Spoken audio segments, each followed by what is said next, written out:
Hello student, class 12 Hindi में आज की इस छोटी सी वीडियो में आपका 10 नंबर क्लियर होने वाला है। आज की इस वीडियो में महत्वपूर्ण गद्यांश बताएंगे और साथ में ये भी बताएंगे कि आप किसी भी गद्यांश को कैसे पहचानेंगे ट्रिक से कि किस चैप्टर से ये गद्यांश दिया गया है। तो ट्रिक बताने वाले हैं। अगर आप 2024 बोर्ड एग्जाम देने जा रहे हैं, 2024 में ये 100% गद्यांश पूछा जाएगा। तो आज की इस वीडियो को, छोटी सी वीडियो है, ट्रिक समझ लीजिए और टॉपर कैसे गद्यांश सॉल्व करते हैं इस वीडियो में क्लियर बताएंगे, ताकि आपका 10 नंबर इसी वीडियो से तैयार हो जाए। तो वीडियो को लाइक करके, चैनल पे नए हैं तो सब्सक्राइब करके bell icon all notification click कर लीजिए। देखिए, सबसे पहले नंबर, ये जो गद्यांश दिया है बोर्ड एग्जाम में ऐसे ही आएगा और यही आएगा। मान लीजिए, सपोज कीजिए 100% ये गद्यांश बार बार पूछा जा रहा है, इसलिए ये गद्यांश को मैं आज सॉल्व करा दे रहा हूं और टॉपर कैसे लिखते हैं ये भी तरीका बताता हूं।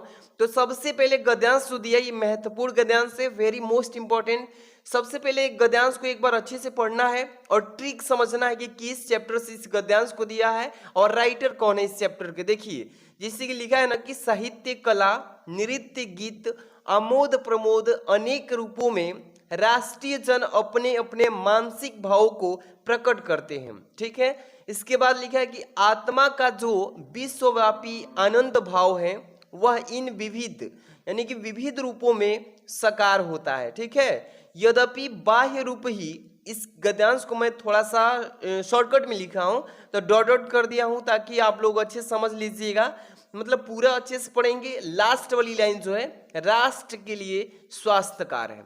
तो अब इसको ट्रिक से कैसे समझना है कि कौन से पार्ट से। तो देखिए, दो तीन, पहले एक मेरी बात को समझिए, दो तीन लाइन जैसे ही आप पढ़ेंगे शुरू से ना, तो उस पाठ का नाम का दो तीन शब्द जरूर इसमें लिखा हुआ मिलेगा, जिससे आपको मालूम तुरंत चल जाएगा कि इसी पाठ से इस गद्यांश को दिया गया है। जैसे पढ़ेंगे कि साहित्य, कला, नृत्य, गीत, आमोद प्रमोद अनेक रूपों में राष्ट्रीय जन्म। देखिए, चैप्टर का पहले ही नाम यहाँ पे मेंशन कर दिया है, राष्ट्रीय जन लिखा है ना। तो ये किस चैप्टर से आया हुआ ये गद्यांश है, तो आप सभी को मालूम चल गया कि राष्ट्र का स्वरूप, राष्ट्रीय से जोड़ दिया ना, तो आपको मालूम तो चल गया होगा। जो बच्चे बढ़िया से तैयारी किया उनको थोड़ा सा भी अंश मिलेगा चैप्टर का, तुरंत पकड़ लेंगे। तो आप अच्छे समझिए, राष्ट्र के जो चैप्टर है, राष्ट्र के स्वरूप, उसी चैप्टर से इस गद्यांश को दिया है। ये तो आपका क्लियर हो गया। अब ये जब नाम आपको मालूम चल गया कि इस चैप्टर से इस गद्यांश को दिया है और इस चैप्टर के लेखक कौन है, राष्ट्र के स्वरूप, यानी कि डॉक्टर वासुदेव शरण अग्रवाल जी, तो आपका 2 नंबर क्लियर हो गया। ये छोटा सा काम करेंगे तो 2 नंबर तुरंत क्लियर हो गया। अभी मैं बताता हूं कैसे।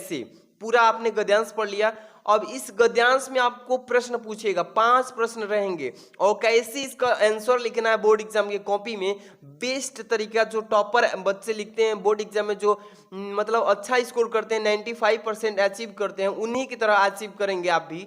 देखिए, फर्स्ट नंबर जो क्वेश्चन है कि उपर्युक्त गद्यांश की पाठ और लेखक का नाम लिखिए। जिससे कि उपर्युक्त का मतलब जो ऊपर दिया हुआ गद्यांश है, इस गद्यांश की कह रहा है कि पाठ, यानी कि पाठ जो है और लेखक, इस पाठ को किस पाठ से गद्यांश को लिया गया है और इस पाठ के लेखक कौन है, बस उसका नाम लिख दीजिए, आपको 2 नंबर मिल जाएगा। ऐसे ही करके पूरे क्वेश्चन 5 रहेंगे।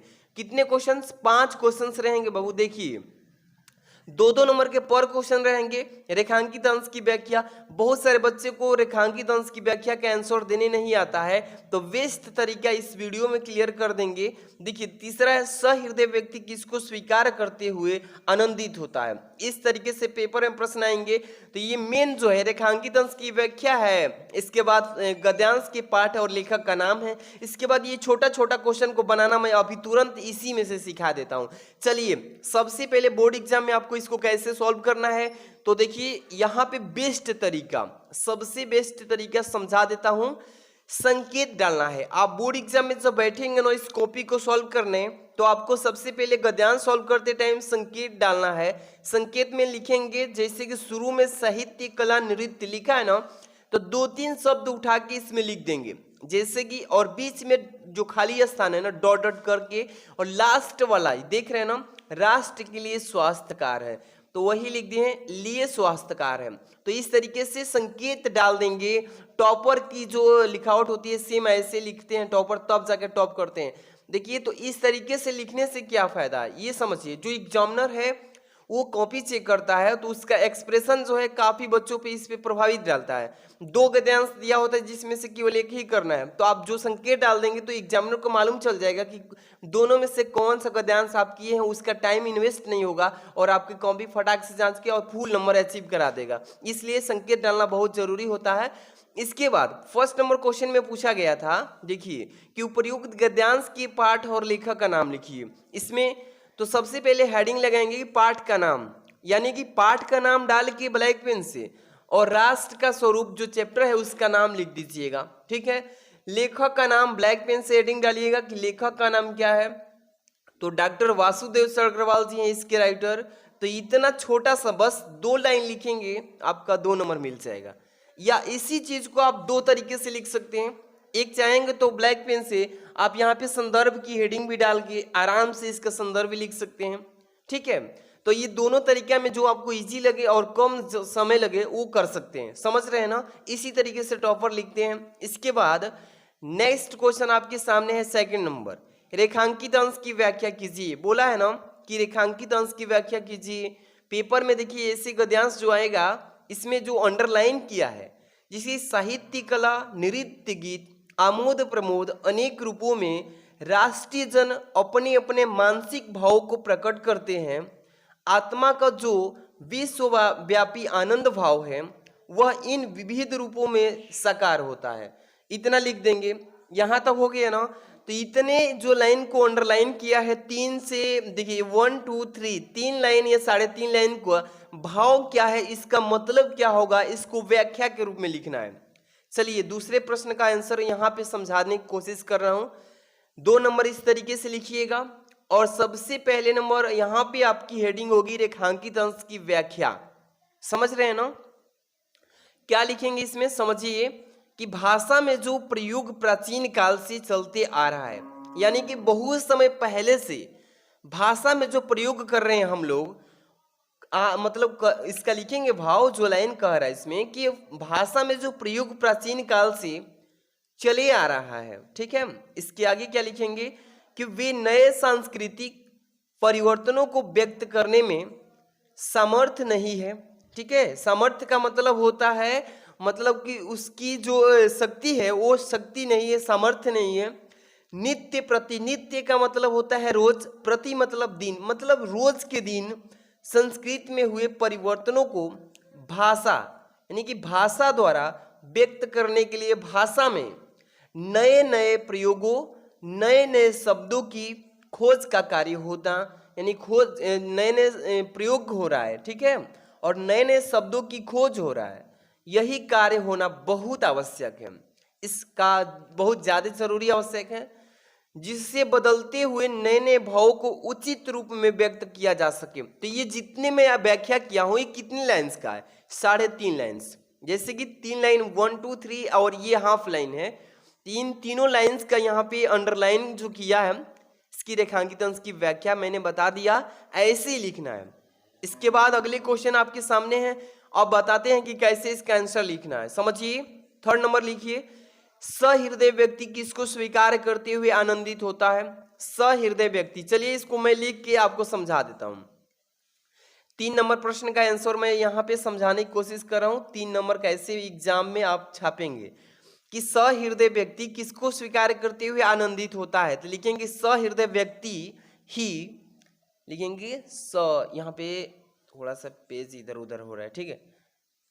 सहृदय, सहृदय व्यक्ति, सहृदय व्यक्ति ही, सहृदय व्यक्ति प्रत्येक संस्कृत के, यहां पे लिखिए संस्कृत के आनंद पक्ष के आनंद, संस्कृत के आनंद पक्ष, यहाँ पक्ष होगा वो, देखिए पक्ष लिखेंगे, ठीक है। संस्कृत के आनंद पक्ष, इसी में इसका आंसर दिया है। संस्कृत के आनंद पक्ष को स्वीकार करते हुए, पक्ष को स्वीकार करते हुए, स्वीकार करते हुए उसमें आनंदित होता है। आनंदित होता है। ठीक है, इस तरीके से लिख लेंगे। तो ये तीसरे नंबर प्रश्न का जवाब हो गया कि सहृदय व्यक्ति किसको स्वीकार करते हुए आनंदित होता है। तो इसका आंसर लिखेंगे कि सहृदय व्यक्ति ही प्रत्येक संस्कृति के आनंद पक्ष को स्वीकार करते हुए उसमें आनंदित होता है। ये हो जाएगा इस प्रश्न का आंसर। तीसरे नंबर प्रश्न हो गया, चौथे नंबर, प्रत्येक संस्कृति के आनंद पक्ष को कौन स्वीकार करता है। तो इस प्रश्न का आंसर बस छोटा सा इसमें बदलाव करना है। इसी प्रश्न के आंसर में जो तीसरा नंबर प्रश्न का आंसर देख रहे हैं ना, इसमें छोटा सा यानी कि बदलाव कर देना है और चौथे नंबर प्रश्न का आंसर इसी में मिलेगा कि प्रत्येक संस्कृति के आनंद पक्ष को कौन स्वीकार करता है। तो यहाँ पे बताएंगे कि प्रत्येक संस्कृति के आनंद पक्ष को स्वीकार करते हुए उसमें आनंदित होता है। तो यहाँ पे सहृदय व्यक्ति बस जोड़ देंगे कि सहृदय व्यक्ति, क्या जोड़ेंगे कि सहृदय व्यक्ति संस्कृत के आनंद पक्ष को स्वीकार करता है। बस यहाँ पे प्रत्येक को हटा के सहृदय व्यक्ति बस लिख देंगे। ठीक है, ये इसका आंसर हो जाएगा। इसके बाद 5 नंबर बोला इसमें क्वेश्चन कि विश्वव्यापी और आंतरिक आनंद का अर्थ क्या होगा। विश्वव्यापी का अर्थ बता देना है और लास्ट में आंतरिक आनंद का, दोनों का अर्थ बता देंगे। तो 2-2 नंबर सभी प्रश्नों पर मिलेगा, यानी कि 10 नंबर का है। तो ये 5वां नंबर क्वेश्चन का आंसर यहाँ पे बता देता हूं कि सहृदय का मतलब क्या होता है। तो पहले विश्वव्यापी दिया है ना, तो विश्वव्यापी का यहाँ पे अर्थ समझिए। विश्वव्यापी का मतलब होता है जो समस्त संसार में किसी न किसी रूप में विद्यमान है, उसी को विश्वव्यापी कहते हैं। विश्वव्यापी का मतलब समझ रहे हैं ना, मैं आपको बोल रहा हूं, आप लिख लीजिएगा, नोट कर लीजिएगा कि जो समस्त संसार में किसी न किसी रूप में विद्यमान है उसी को विश्वव्यापी बोलते हैं। क्या बोलते हैं? विश्वव्यापी। विश्वव्यापी हो जाएगा ना। तो ये विश्वव्यापी का मतलब कि संसार में किसी न किसी रूप में विद्यमान है उसी को विश्वव्यापी बोलते हैं। इसके बाद आंतरिक आनंद। आंतरिक आनंद का मतलब क्या होता है बाबू, समझिए, जिसकी अनुभूति हमें अपने मन में होती है उसी को आंतरिक आनंद कहते हैं। आंतरिक आनंद। ठीक है, तो ये 5 प्रश्न रहेंगे। ऐसे ही टोटल आपको 2-2 नंबर करके 2 गुणे 5 यानी कि कितने नंबर, 10 नंबर मिलेगा। तो आपको ऐसे ही गद्यांश आएगा तो ट्रिक से समझिएगा। सबसे पहले गद्यांश को पढ़िए, पाठ का छोटा सा नाम का अंश मिलेगा। ट्रिक से समझ लेना है कि इस चैप्टर से आया हुआ, इस चैप्टर के लेखक कौन है, 2 नंबर मिलेगा। प्रश्न में जो अंडरलाइन किया है रेखांकित अंश की व्याख्या करना है। प्रश्न पूछे गए एक छोटा छोटा सा 2-2 नंबर के, इसी गद्यांश में से इसका आंसर खोज के लिख देंगे, एकदम 10 नंबर अचीव हो जाएगा। तो वीडियो लाइक कर देना, चैनल पर नए सब्सक्राइब करके बेल आइकन प्रेस कर लीजिएगा। और डिस्क्रिप्शन में जाएंगे तो व्हाट्सएप ग्रुप का लिंक मिलेगा, जुड़ जाइए, वहाँ PDF भी सेंड कर दिया जाएगा। मिलते हैं नेक्स्ट वीडियो में। Thanks for watching.